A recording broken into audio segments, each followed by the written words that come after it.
Hello viewers, আসসালামু আলাইকুম। আমার চ্যানেল প্ল্যান্স কিচেনে আপনাদেরকে স্বাগত। আজকের রেসিপি দেশি রুই মাছের ঝোল। তো দেশি রুই মাছের ঝোল আপনারা বাড়িতে অবশ্যই খেয়ে থাকেন, কিন্তু এভাবে খেয়েছেন কি জানি না। আমার রেসিপিটি অবশ্যই দেখুন আমি কিভাবে রান্না করছি। আপনারা সাধারণত রুই মাছ ভেজে তারপরে রান্না করেন, কিন্তু আমি ভেজে রান্না করব না, আমি সরাসরি ঘষে রান্না করব। দেখুন কিভাবে রান্না করছি। আমি প্রায় 750 ওজনের মাছটাকে কেটে ধুয়ে ভালোভাবে জল ঝরিয়ে রেখে দিয়েছি। এবার আমি ওতে দিয়ে দিচ্ছি পরিমাণ মতো লবণ, হলুদ গুঁড়ো, জিরে গুঁড়ো, আর দেব আদা রসুনের পেস্ট, আর সামান্য একটু লঙ্কা গুঁড়ো।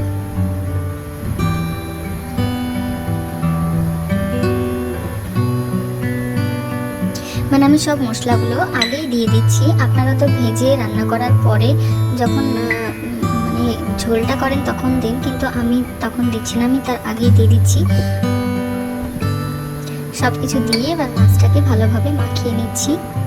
খুব ভালো মতো মাছের পিসগুলোর গায়ে যেন মশলাটা ঢোকে, এরকমভাবে আপনাদের মাছগুলো ভালোভাবে মাখিয়ে নিতে হবে।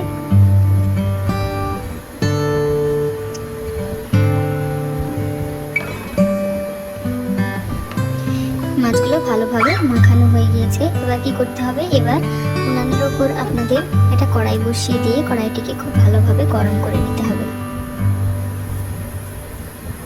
মাছের পিসগুলোতে দেখুন মশলাটা কিন্তু খুব ভালোভাবে ঢুকে গিয়েছে। আমি কিন্তু আর অন্য মশলা অ্যাড করিনি, যেগুলো দেখলেন সেগুলোই দিয়েছি। এবার গ্যাসের ওপর কড়াই বসিয়ে কড়াইটিকে ভালোভাবে কিছুক্ষণ গরম করে নেব। বেশ ভালোভাবে গরম হওয়ার পরে আমি বেশ খানিকটা তেল দিয়ে দিয়েছি। তেলটা দিয়ে বা তেলটাকেও খুব ভালো মতো গরম করে নেব, নাহলে কিন্তু মাছটা যখন রান্না করব তখন মাছটা তলায় লেগে যেতে পারে।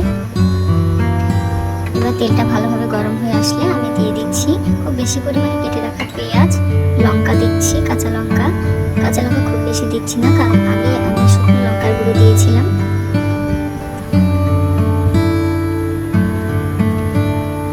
এবার পেঁয়াজটাকে ভালো মতো ভেজে নিতে হবে।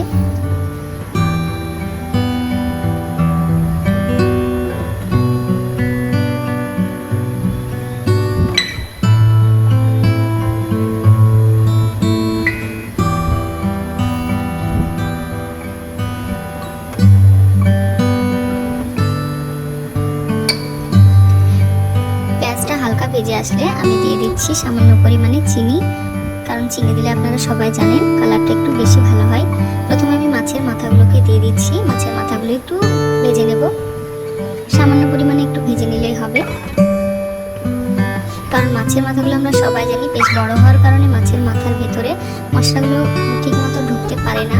তার জন্য মাথাটাকে একটু সামান্য আঁচ দিয়ে নিয়ে এবার সব মাছগুলোকে কড়াইয়ের মধ্যে ঢেলে দেবো।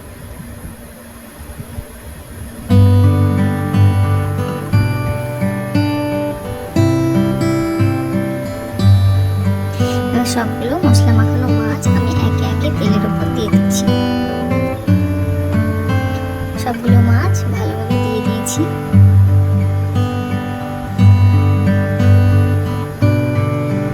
এবার কিন্তু মনে রাখতে হবে মাছগুলো কিন্তু তলায় লেগে যাওয়ার ভয় থাকে, যেই কারণে আপনি বারবার কড়াইটিকে ঝাঁকিয়ে নিতে পারেন। এইভাবে দেখুন আমি যেরকমভাবে ঝাঁকাচ্ছি মাছগুলিকে, এরকমভাবে না ঝাঁকালে কিন্তু খুব বেশি পরিমাণে মশলা থাকার কারণে মশলাটা তলায় বসে লেগে যেতে পারে। আর একটা কথা আপনাদের অবশ্যই খেয়াল রাখতে হবে, মাছগুলোকে কিন্তু খুন্তির সাহায্যে খুব সাবধানভাবে নাড়তে হবে, কারণ এই রেসিপিটাতে মাছগুলো যদি বেশি খুন্তি দিয়ে নাড়া হয় তাহলে ভেঙে যাওয়ার সম্ভাবনা থাকে। তার জন্য দেখুন আমি কত সাবধানতার সঙ্গে মাছগুলোকে নেড়ে দিচ্ছি।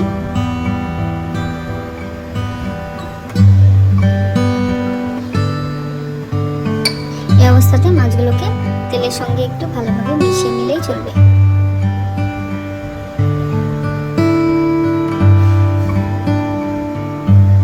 যখন দেখবেন মশলাগুলো তলায় লেগে আসছে তখন একটু সামান্য পরিমাণে পানিটা দিয়ে দেবেন। সামান্য কিছুক্ষণ পরে আপনারা যতটা পরিমাণে ঝোল রাখতে চান বা পরিমাণ মতো পানি অ্যাড করে নেবেন।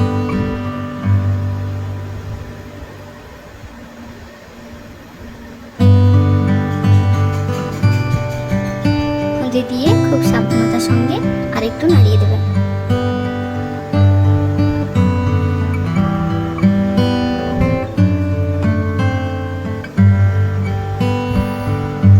এবার একটু ভালোভাবে ঝাঁকিয়ে নেবেন যেন ঝোলটা মাছের সঙ্গে ভালোভাবে মিশে যায়।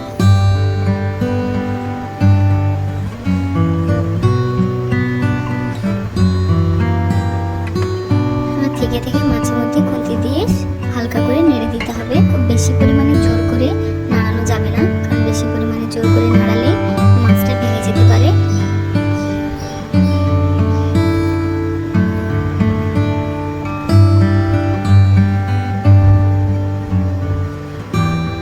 আমি আর একটু সামান্য পরিমাণে পানি দিয়ে দিচ্ছি, কারণ আমার প্রায় অনেকগুলোই মাছ হয়েছে। সামান্য পরিমাণে পানি না দিলে মাছগুলো জলের মধ্যে ডুবছে না।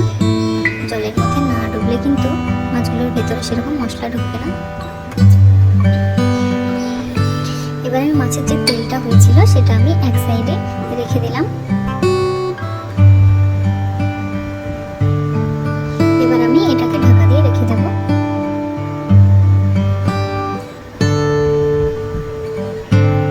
কিছুক্ষণ পর ঢাকা তুলে দেখে নিতে হবে।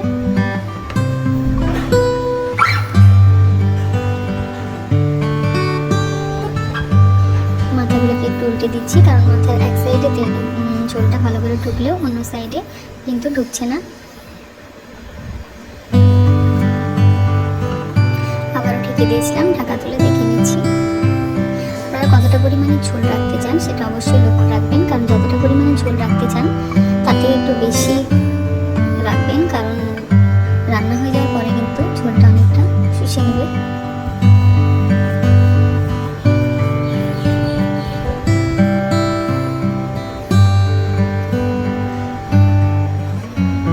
আবারও ঢাকা দিয়ে দিচ্ছি। ঢাকা দেওয়ার পরে এবার আমাদের মাছের ঝোলটা একদম রেডি হয়ে যাবে। আপনারা কিভাবে বাড়িতে রুই মাছের রেসিপি করে খান অবশ্যই জানাবেন, আর এই রেসিপিটি অবশ্যই ট্রাই করে দেখবেন, কারণ এই রেসিপিটি অনেক মজার। আপনারা অবশ্যই বাড়িতে ট্রাই করবেন, আর ট্রাই করার পরে অবশ্যই আমার কমেন্ট বক্সে এসে জানাবেন রেসিপিটা কেমন হয়েছে। দেখুন কেমন সুন্দর হয়েছে। এই রেসিপিটা একমাত্র দেশি মাছ